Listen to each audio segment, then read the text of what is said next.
Bem, gente, pegando o gancho aqui das nossas propagações, eu vou falar aqui sobre enxertia, né, aqui voltada à condição cítrica.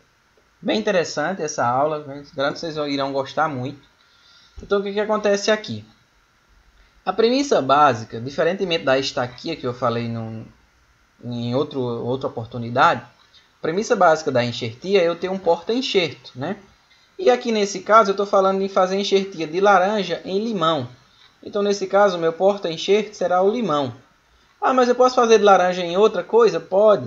Se for compatível, pode ser de laranja com laranja? Pode. Pode ser de laranja com laranja azeda? Sim. Pode ser de laranja com outras, né, variedades, espécies cítricas. Se tiver compatibilidade, não tem problema. Desde que tenha uma viabilidade, né? O porquê, qual o motivo de você estar fazendo isso, né? Não é só fazer por esporte, como eu gosto de dizer. Tem que ter um motivo para se fazer. Então, ó, basicamente, aquela coisa que eu falei para vocês. Princípio básico também. Fazer propagação vegetativa. Eliminar a juvenilidade. O que é isso? Eu saí de um estágio que eu vou produzir uma por semente e vou esperar aí. Eu sempre gosto de brincar. A minha mãe ganhou uma muda cítrica de tangerina e era por semente. E ela cuidou dessa planta por 6 anos e meio sem ela produzir nada. É uma planta já grande. E aí nessa época eu estava na universidade, estava entrando no curso de agronomia, eu perguntei à professora por que é que ela não produzia. E a professora me perguntou se era por semente que tinha sido obtida. Eu falei que sim. E a professora disse, espera mais 1 ano e meio a 2 que vai começar a produzir. Então, basicamente, o pé de tangerina da minha mãe levou 8 anos para começar a produzir. Então, quando a gente busca essas propagações vegetativas, é eliminar esse período de juvenilidade. Então, você já tem uma planta de tamanho pequeno, porém de idade avançada, né? De idade adulta. Então, basicamente, a premissa serve para tudo, é isso daí. Só que nós temos, como eu sempre falei para vocês, essa é uma das mais preponderantes. Só que temos outros objetivos para se buscar com propagação vegetativa. Nesse caso aqui eu vou mostrar para vocês a enxertia da laranja no limão, o que é que preza, né? Então, ó, nós temos uma doença nos citros chamada tristeza cítrica, tá? A famosa Citrus Tristeza Virus, que é a CTV. Essa é uma doença que não tem cura, então uma vez pegando já era. Pode eliminar a planta que foi atacada, elimina ali parte das plantas ao entorno da que foi atacada, porque senão vai morrer o pomar todinho. Então isso aqui é uma doença perigosíssima, uma das principais doenças dos citros no mundo, tá? Então atacou já era, tem que erradicar, não tem controle, não tem forma de combate, na verdade. Então o que acontece aqui? Essa é uma delas. E a nossa enxertia vem exatamente numa condição de proporcionar maior resistência à planta para não vir a sofrer com o ataque dessa doença. Essa é uma das premissas, tá? A segunda doença é gomose. Então a gomose ela é uma doença fúngica, fitófora, né? Então o fungo fitófora causa isso daqui, isso é o sintoma típico de gomose, ó. Então, se você tiver no campo, você vê uma planta meio... Tá, todas estão iguais ali, mas tem uma que está meio aqui, ó, amarelada. Você está irrigando e adubando como igual e tem uma que está diferente, pode ter certeza que aqui tem alguma coisa de errado. Vai lá e olha se o caule não está com essa resina aqui escorrendo, que é o que a gente chama de gomose, é isso daqui, ó. Se você pegar essa casca e você fizer um cortezinho aqui, ó, raspar a casca, você vai notar essa mancha preta, né? Preta não, amarronzada, né? Uma mancha escura. Então, quando você nota essa mancha escura aqui, isso é um sintoma típico de gomose, tá? Ou fica desse jeito, ou fica com essa cicatriz feia aqui no tronco, ó. Aí, às vezes as pessoas dizem, ah, deu cupim, deu não sei o que. Não, cupim, gente, não come a madeira viva assim não. Cupim come quando está seca. Então, para o cupim comer, ele primeiro tem que morrer. Tá? As exceções, quando você vê um cupim numa árvore verde ainda, ali ela está fazendo aquilo de casa. Então o objetivo ali não é comer a madeira, né? Cupim come madeira seca, tá? Então, ó, o que acontece aqui? Essa doença também ela é eliminada por condição de enxertia. Então, se o porta-enxerto for resistente, não vem a ocasionar essa danada dessa gomose aqui, ó. É um dos outros motivos. Aqui tem uma outra, ó. Tem um declínio dos cítrus, é causado por uma anomalia vascular. Pode também ser eliminada. E outra morte súbita aqui, que é a morte súbita dos cítrus. Não tem origem aí, ninguém sabe o porquê que acontece. A planta está lá normalmente e de repente, puf, morre, né? Então, as enxertias elas vêm para tentar solucionar um pouco desses problemas aqui, certo? Um outro problema é estresse hídrico. As laranjeiras, de um modo geral, elas são bem mais sensíveis à falta de água, a estresse hídrico, do que os limões. Então, se você tem uma laranja que ela é sensível a estresse hídrico, à falta de água, eu posso fazer a enxertia da laranja com o limão, sendo que o limoeiro ele é mais resistente. Então, o que acontece? Você tem um sistema radicular que é todo do limoeiro, mas a copa é da laranjeira, que foi a que você fez a enxertia, né? Então, o que acontece? O seu sistema radicular, a base da sua planta ali, vai proporcionar que a copa tenha maior resistência também à seca. Então, isso aí é uma outra premissa, o porquê de se fazer enxertia de laranja em limão, tá? Então, tá aí, ó, solução. Limão cravo é um ótimo para se fazer hoje, mas basicamente 80% dos plantios no país, o porta-enxerto é limão cravo, tá? Que é o que a gente chama de limão tanja. Só conhece muito por limão tanja. Isso aqui todo canto tem aqui. E é engraçado que ele sempre tem essa doençazinha fúngica aqui pregada por todo canto também, ó. Então é um limão muito interessante, é azedinho que é a peste também, né? E esse limão aqui, gente, ele tem boa tolerância à seca, muito, né? Onde tem um pé desse daqui, ele produz lá, você não precisa irrigar, não precisa fazer nada, que tá lá cheio direto, né? Então, tolerância à seca. Só que ele tem um problema de susceptibilidade àquela doença lá da gomose, ao declínio e à morte súbita dos cítrus. Basicamente, o limão cravo ele é mais utilizado exatamente por conta dessa tolerância à seca. Tá? Tolerância à seca. Aí a tristeza cítrica. A tristeza cítrica também é um outro problema. Só que o que acontece? A tristeza cítrica, hoje em dia, as laranjeiras nossas, de um modo geral, elas já estão meio que... já foram como se fossem vacinadas, sabe? Na verdade, as pesquisas há muito tempo distribuíram por aí, por essas laranjas da vida, nos viveiros, para a produção de mudas, cepas fracas do vírus. O que acontece? O que é isso? Você inocula a planta com uma cepa, que é o vírus em si, mas de uma forma mais fraca, entendeu? Para que a planta combata ele, que gere anticorpos. É o mesmo que acontece com doença em humanos, tá, gente? Mesmo jeito. Quando a gente é vacinado, dentro da nossa vacina vem parte da doença, tá? Como é que é obtido o soro anti-ofídeo, o ofídeo de cobra, né?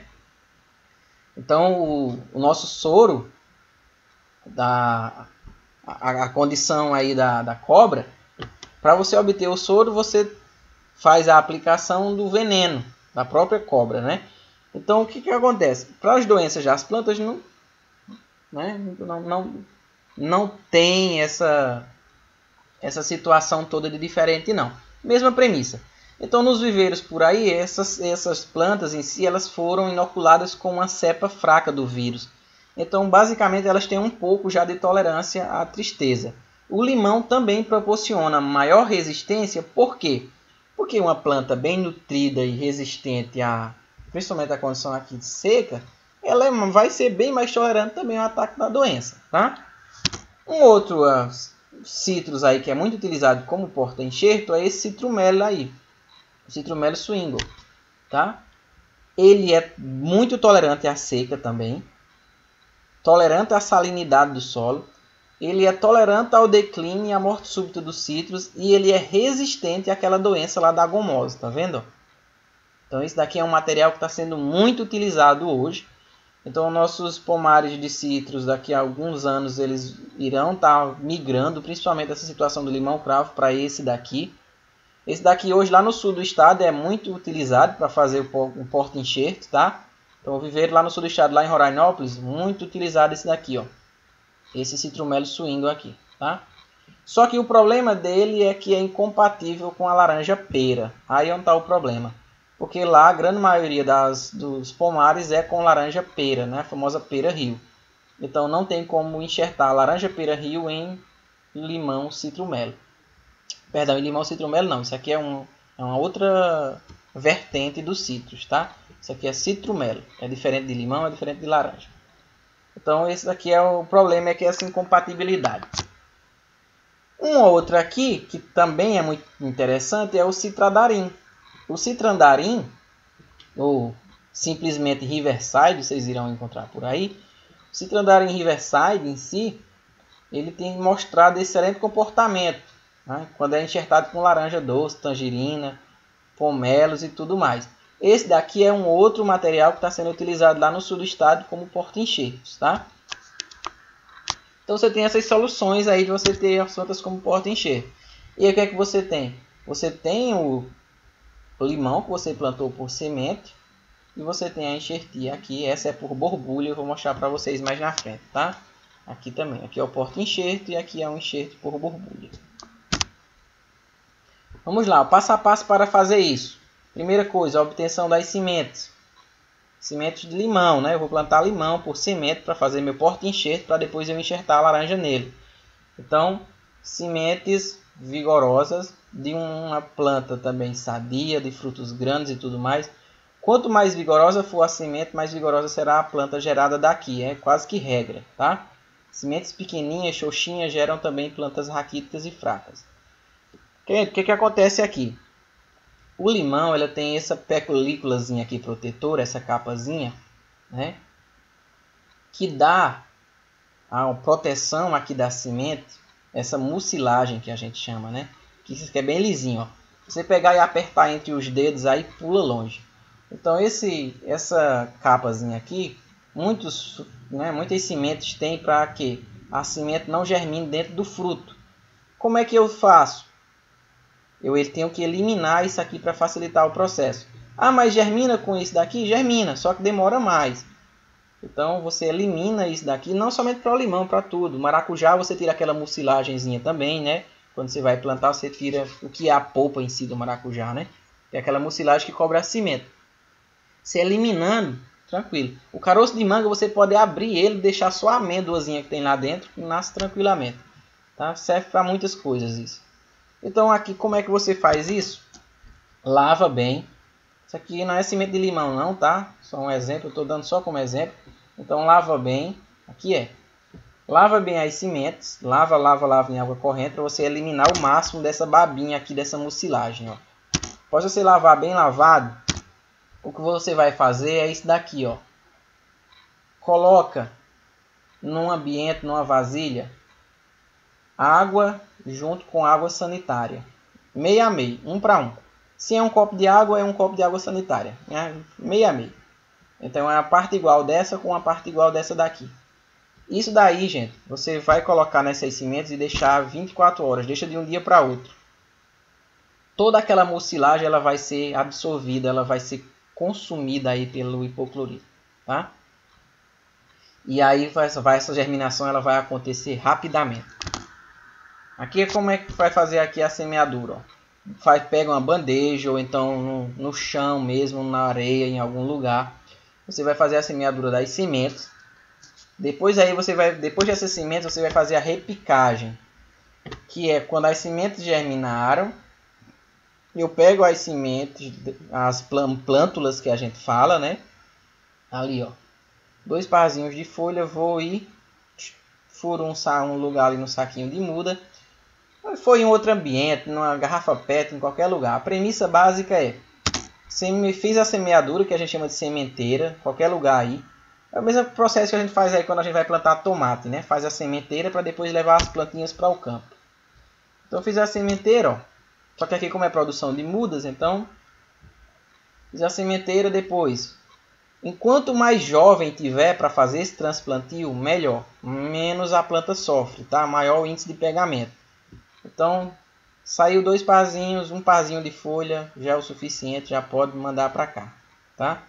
Se você for tirar daqui para jogar para aqui, for demorar, porque assim, você não vai vir aqui, tirar uma única plantinha, vir aqui no saquinho e colocar. Voltar lá, pegar outra plantinha, vir aqui e colocar. Não, o que é que você faz? Tira quase tudo daqui, mais ou menos a quantidade de sacos que você tem, e depois você vai estar com essa vasilha aí que você tirou as mudas e colocou, colocando em cada uma. Quando você retirar daqui, repicagem, isso é regra. Para você fazer repicagem, não somente aqui nessa situação, mas se vocês forem fazer um transplantio aí, qualquer planta que vocês tiverem em casa, quando ele retirar aqui do solo para plantar em outro local, coloca dentro d'água. Joga numa vasilha com água. Pode jogar dentro mesmo, afogar lá. Aí você pode jogar, essa planta ela pode ficar afogada aí por 3, 4 horas, não tem problema não. Depois você tem que tirar e plantar normalmente aqui, ó. O que acontece? Você faz isso para que esse sistema radicular não resseque com o vento, né? Então você deixa ela dentro d'água. Tirou daqui, desse ambiente que ela germinou, já joga numa vasilha com água. Tá? Pode ir jogando aqui, pode ir deixando. Ela fica 3, 4 horas sem problema nenhum, não mata não. Depois você pega essa vasilha com água e com as mudinhas dentro, as plântulas vêm para aqui e coloca no saquinho, cada um no seu lugar aí, certo? Isso aqui mais ou menos com 30 dias ocorre essa repicagem, tá? Vamos lá.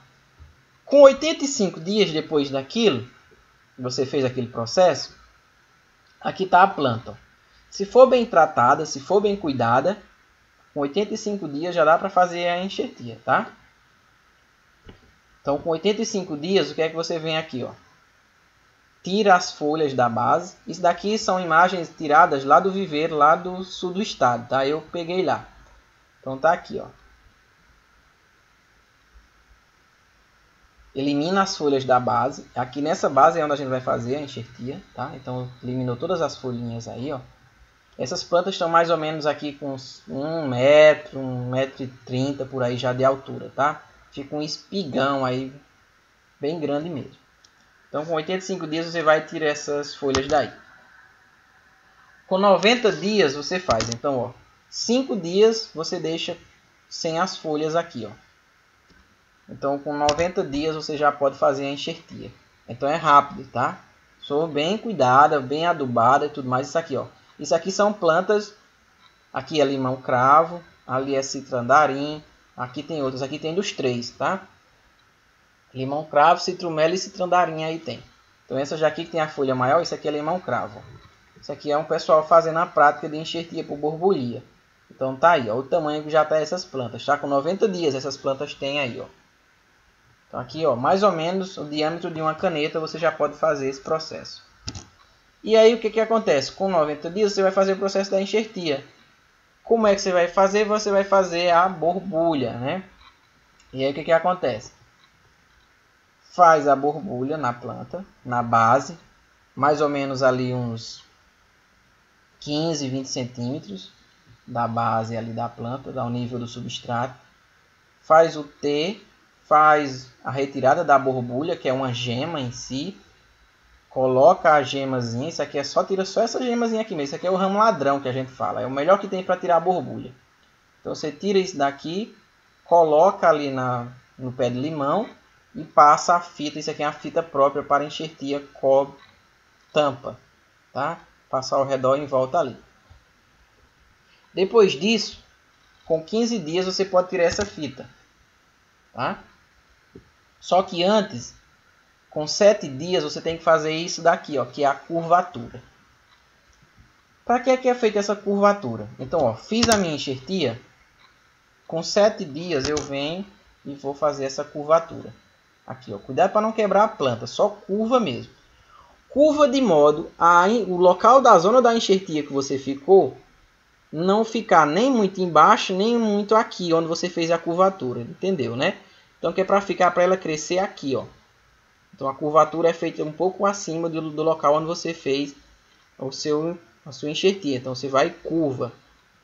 Por que a gente curva? Ao curvar, gente, isso aqui você está induzindo a planta a emitir hormônio aqui, auxina. Ó. E ao começar a emitir a auxina aqui, a planta não cresce para baixo, né? A planta cresce para cima. Então ela vai querer brotar aqui, ó. Ao querer brotar aqui, ela vai facilitar o pegamento da gema. Porque se ela está querendo brotar aqui, a própria brotação dela, ela ajuda a outra aqui que está enfincada nela, que é a gema que você utilizou. Então vai facilitar o pegamento. O que acontece? Ela vai brotar dela também. Como essas imagens vocês estão vendo aqui, ó. Isso aqui foi lá no sul do estado também. Isso aqui já as plantas viradas lá, ó. Só que acontece aqui. Essa planta, você nota aqui tem uma gema aqui, ó. Tá vendo essa daqui, ó? Foi enxertada, ó. Com a zonazinha aqui, ó. Aqui tá saindo a gema. O que acontece é que ela tá brotando também, ó. Tá vendo essas brotaçõezinhas aí, ó? É a planta querendo emitir brotação nessa zona aqui da curvatura, ó. E aí o que acontece? Você vai ter que eliminar essas gemazinhas aí. Então, 7 dias você vai fazer essa curvatura. Ela vai começar a fazer essa brotação aí, mais ou menos com uns 20 e poucos dias é que ela vai querer isso daí. Só que antes disso, você tem que retirar a fita, tá? Então, ó, pegando passo a passo. 90 dias faz a enxertia, beleza. Com 7 dias depois de feita a enxertia, faz a curvatura. Com 15 dias depois de feito a enxertia, ou então 7 dias depois de feita a curvatura, que é a mesma coisa, você vai e retira a fita. Se com 15 dias não tiver pego, já era, pode fazer de novo. Tá? Porque é o suficiente, já 15 dias já é para ter pego. Tem que tirar por quê? Porque quando você vai fazer, ali você cobre a gema com a fita, que é para não desidratar. E aí se você continuar com ela fechada, não tem como brotar, né? Com a fita. Então você vai ter que tirar a fita com cuidado e aí tá a gema pego, ó. Já pegou, tá? Cicatrizando. E aí o que acontece? Aí a partir daqui ela vai começar a brotar e vai surgir essas brotaçõezinhas aqui também, ó, do próprio limão que você vai ter que retirar, ó, isso aqui, ó. Deixar somente a que você quer, tá? E aqui começa o desenvolvimento da gema, ó. Tá vendo aqui, ó, feita a curvatura, aqui a pessoa tirou as que brotou do limão, em todas as gemas ela foi tirada. Só precisa passar o dedo por cima para quebrar, porque é bem sensível, né? E aqui tá da laranja surgindo, ó. Tá? E aqui já com algumas quinzenas depois do processo. Então aqui você vê a vigorosidade que tá, né? E aí o que acontece? Depois disso, tá aqui grande já assim, eu posso vir cortar aqui literalmente.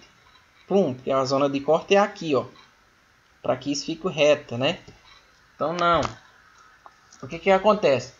Quando você faz isso, esse corte, gente, ele é feito progressivo. Como é que ele é feito progressivo? Aqui não está curvado, ó. A gema não saiu aqui. Então, para você não vir cortar de uma vez, porque isso daqui está ligado à planta ainda, ó, tá verde, tá vendo? Ó? Então, o que acontece? Você vem e elimina em 2 vezes. O que é isso? Você vem, faz um corte mais ou menos aqui, ó, tira essa parte para cá, ó, do olho, ó. Vem e cortei, puf. Ao cortar, a planta deixa de jogar mais nutriente para aqui, porque você cortou, né? Então não tem para que mais estar jogando para aqui, não tem nem como, na verdade. Começa a jogar nutriente mais para aquela lá. Aí você vai, cortou aqui, ela faz isso. Depois você vem e tchum, corta aqui. Aí ela sim faz toda a colocação de, né,